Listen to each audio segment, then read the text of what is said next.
AP Statistics. In this video, we are continuing Unit 3, talking about sampling. I've already talked to you in the last video about a couple of sampling methods that are not good because they lead to bias. So now we're going to talk about good sampling methods. So anytime we want to sample, we want to do so randomly because that will make our lives better. So random sampling, of course, involves using a chance process. That is the goal. So there are a few different kinds of random samples that we're going to talk about, and some of them are better for certain situations. It just depends. So firstly, I want to apologize for my formatting here. These should be little bullet points. I forgot to save it as a PDF, and I'm not going to go back and change it. So there. Okay, so a simple random sample. So what does this look like?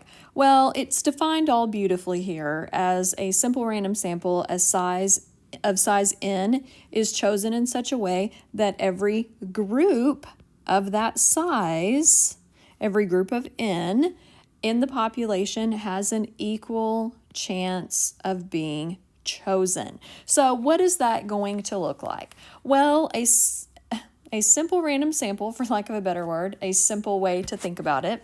Let's say that I've got all of my students and I decide to, let's say I've got 10 students and I decide to number them 1 through 10, and then I get a bowl and I put 10 little pieces of paper in it with all the numbers in it, etc., etc. 4, 5, 6, 7, 8, 9, 10.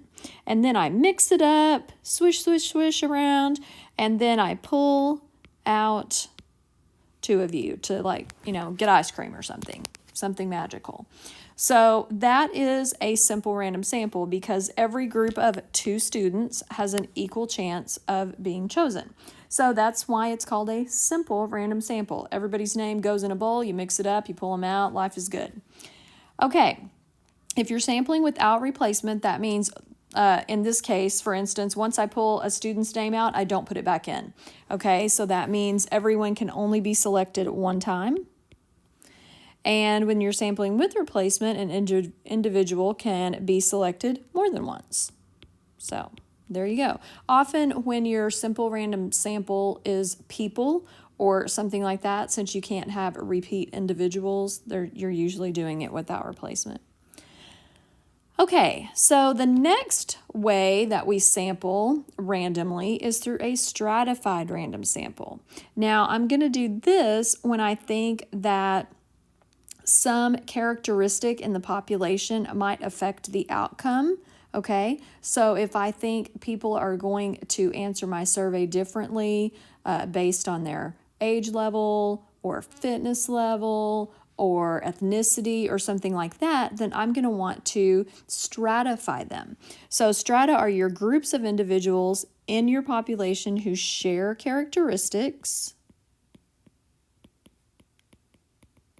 thought to be associated with the variables being measured in a study. So it depends on the situation.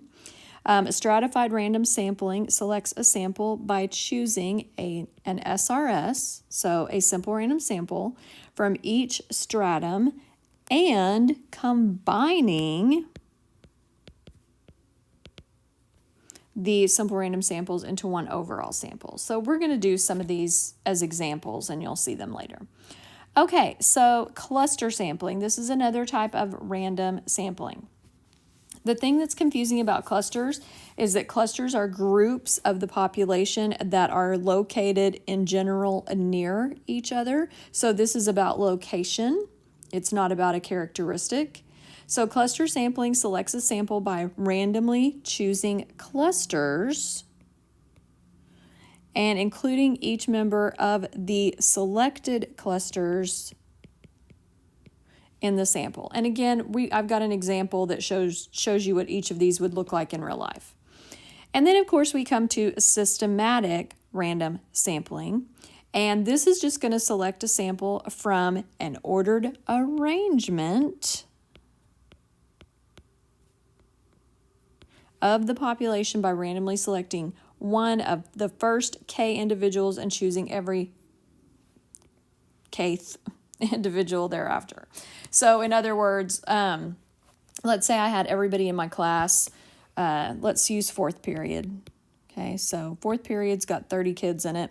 So I've got everybody, blah, blah, blah, blah, all the way down to 30. And let's say I randomly choose number 2. All right, I wouldn't just choose it. I would use my calculator.